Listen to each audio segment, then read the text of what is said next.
Hello everyone, আজ করব আমি রান্না, কারণ আমার মা করে না আমিষ রান্না।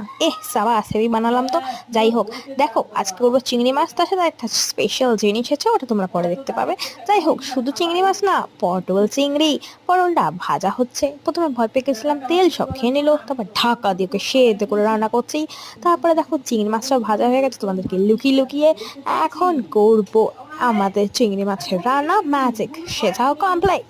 যাই হোক, বাইরের ওয়েদারটা খুব সুন্দর, তাই ফটাফট মাছের ডিমের বড়া এইটাই তোমাদের থেকে লুকিয়েছিলাম। যাই হোক, দেখে নাও, ফটাফট দুটো ভাজি আর খাই আমার বাবা আসার আগে, কারণ চান করলেই বাবা খেতে বসবে।